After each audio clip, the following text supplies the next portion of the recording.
wamedo mana nono gi achiel kachiel. Nwaseng'ore ka ni kwaduogo mondo mwarangi kit tugo mabende Uganda osebedo godo to ahinya yot mar donjo e stadium kod pek. Iwacho ni kok otiko dong'ot kichopo e stadium ine kaka intiere achiel kachiel. Oyuda ne experience mantiere karka e weche mag otiko, nyiepo, uso kod tiyo kode e pap. Ticket ma fake kod ticket mar adier. Kik iwe mondo umaki oko kacha. Jogi nyamaki nyakore moge jwang. Koro kin kode ma fake biro wadong' ot nikech okida nuketi kama chielo nikech in gi gombo. Nene ot kata nene simbi kama intiere. Kale Barenga intiere idi ka mondo miwa experience mari e ticketing, nyiepo yot mar donjo kendo mar bedo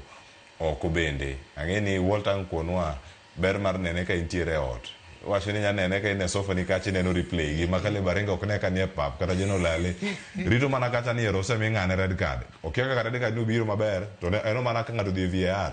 to gima ber ni ng'ato onyon kendo bolo chungi. Kale bo chal nade otek nyiewo ticket sani kondo odhi kosudo ko bet matek. Kenyans wanwa apani wanwa janja koso wanwa kora. Koro ticketing warite gotieno nyoro gotieno techakre no yae gokinyi nyoro to kowak mag jogo apologize ni otek yudo ni gitimo giloso system to system olos mo warite sa 9 otieno sa 7 otieno sa 10 okinyi onge gima wayudo. Koro podo kowak to fake ticket ikia ka in godo Clemo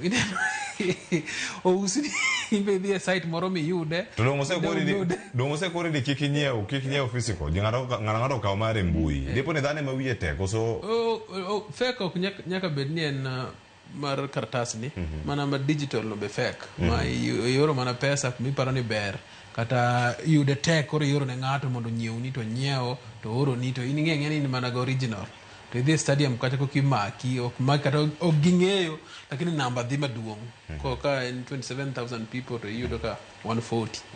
koro kafa nyaka ling kata land ni gino ok ber to ka in stadium experience and different koro ema miyo ji dwa dhi stadium as much as maybe TV nyalo miss gimoro to kine replay kata inyalo rito lakini one more call for VAR to one more control gik moko ko anie pap to sief ni mani butni be nyalo ngisi 1 2 3 modhe mbele ki miss gimoro lakini the atmosphere stadium e gima miyo TV oketo oko Uhuru Park gi places mamoko go nikech the experience nitie thum moro mego kanyo nitie support moro ma I feel ka gima in close alafu appreciation mar players ka mpira chako ka mpira rumo and a good experience ja sofa set be en gi experience ne lakini wan jo stadium be nitie ka wa feel en to awinjo maber but ticketing kanyo a learning lesson akia kaka obro timo kochopo the big tournament makoro maybe Onana bro bet kae to the big names Mbuomo bro bet kae big names ma Africans bro tugo Kenya kae to the limited akia kaka bro timo watch ticket no ginego gi learn very fast to CAF be we watch mar sategi fine